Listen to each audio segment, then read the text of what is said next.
کون ہو؟ کہا ہم ان کے روزے ہیں، یہ جو اللہ کی ذات کے لیے، اللہ کی اس کو راضی کرنے کے لیے اس کی خاطر بھوک اور پیاس کو برداشت کرتے تھے، آج ہم وہ روزے اس کی ڈال بن کے، اس کے محافظ بن کے آ گئے ہیں، لہذا اس طرف سے ہم بھی نہیں بڑھنے دیں گے۔ پھر اس کے بعد وہ فرشتے قدموں کی طرف سے، پاؤں کی طرف سے آنا چاہیں گے، تو کریم آقا نے کہا اس بندے کے جو اچھی دیگر نیکیاں ہوں گی، جو اس کے بندوں کے اوپر احسانات ہوں گے، جو اس کا رویہ ہوگا، جو اس کا اخلاق اور کردار ہوگا، تو اس کی زندگی کے طور تبار اچھی چیزیں ہوں گی، وہ بڑھ کے محافظ اور نگہبان بن جائیں گی اور کہیں گی کہ ہم تمہیں اس طرف سے بھی اس میت کے قریب نہیں آنے دیں گے۔ اب یہ کرنے والا کون ہے؟ یہ کرنے والا یقیناً خدا ہے، جو اپنے بندے سے راضی ہے، کیونکہ بندے نے خدا کی رضا کے مطابق اپنی زندگی بسر کی، تو اس رحمان نے اس کے تمام اعمال کو قبر کے اندر اس کے ارد گرد اکٹھا کر دیا، انہوں نے حصار بنا لیا۔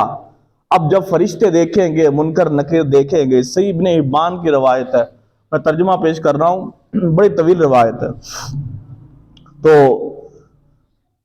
جب فرشتے دیکھیں گے کہ اب دائیں طرف سے بھی، سر کی طرف سے بھی، بائیں طرف سے بھی، قدموں کی طرف سے بھی کسی طرف سے ہم آگے نہیں بڑھ سکتے،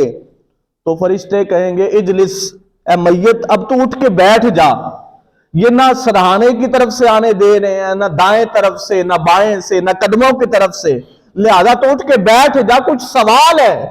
جو ہم نے تیرے سے پوچھنے ہیں، جو اللہ نے ڈیوٹی لگا رکھی ہے۔ تو کریم آقا نے کہا جس نے ایمانداری کے ساتھ اللہ کے رسول کی فرامین کے مطابق زندگی بسر کی ہوگی، وہ جب اٹھ کر بیٹھے گا تو کیا محسوس کرے گا؟ وہ محسوس یہ کرے گا کہ شاید عصر کا وقت ہے، سورج ڈل رہا ہے، تو وہ میت فرشتوں سے مخاطب ہوگی اور کہے گی فرشتوں تم اپنے سوال جواب بعد میں کر لینا، لیکن ابھی عصر کا وقت جا رہا ہے، مجھے پہلے نماز پڑھنے کی اجازت دے دو۔ اب جو یہاں نماز کا پابند ہوگا یقیناً وہاں بھی وہ نماز کا پابند ہوگا، اور جو یہاں غفلت برتتا ہوگا اس کے ساتھ پھر وہی معاملہ ہوگا۔ تو فرشتے کہیں گے بھئی نماز تم بعد کے اندر پڑھ لینا۔ اب دیکھیں فرشتوں کے سامنے بندے کے سارے اعمال ہیں، نمازیں بھی آ گئے، صدقہ و خیرات، زکوٰۃ بھی آ گئے، روزہ بھی آ گیا، دیگر معاملات بھی آ گئے، اور اس نے اپنی زبان سے نماز کا اقرار بھی کر لیا۔ تو فرشتے کہیں گے بھئی پہلے دو سوال تو چھوڑو، اس کا جواب تو تمہارے کردار سے مل گیا، نمازیں بھی آ گئیں، روزے بھی آ گئے، دیگر معاملات بھی آ گئے، لہذا نہ رب کا پوچھنا کوئی معنی رکھتا ہے، نہ دین کا پوچھنا کوئی معنی رکھتا ہے، کیونکہ نماز تو اللہ کے لیے ہے، تو دین پہ چلنے والا لگتا تھا۔ لہذا قبر کے اندر اس روایت کے مطابق، آج میں نے یہ روایت پڑھی، پہلے بھی پڑھی، ایمان تازہ ہو گیا۔ یہ جو امام بخاری اپنی صحیح بخاری کے اندر جو قبر کے اندر پوچھے جانے والے سوال ہیں، ایک سوال لائے تھے، ایک سوال والی روایت لے کے آئیں گے۔ قبر کے اندر اہل مومن سے، اہل ایمان سے ایک ہی سوال ہوگا، وہ کیا ہوگا؟ ما کنت تقول فی حق ھذا الرجل، کہ بتاؤ اس ہستی کے بارے میں کیا عقیدہ رکھتے تھے، ایک سوال لائے تھے۔ تو آج یہ حدیث اس کی تشریح کرتے ہوئے نظر آتی ہے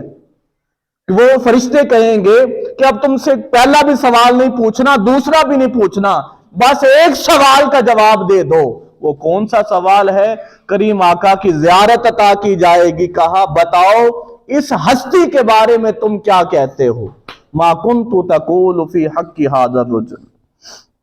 یعنی بندہ اللہ کے معاملات کے اندر، اللہ کی عبادات کے اندر تو کامیاب ہو گیا، اور فرشتوں نے وہ سوال بھی نہ پوچھے،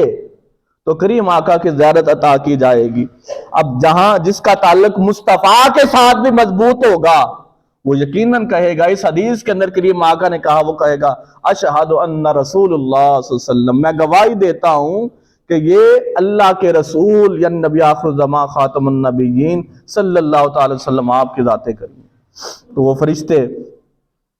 خوش ہو جائیں گے اور کہیں گے تو کامیاب ہو گیا، اور کامیاب کتنا ہو گیا؟ اس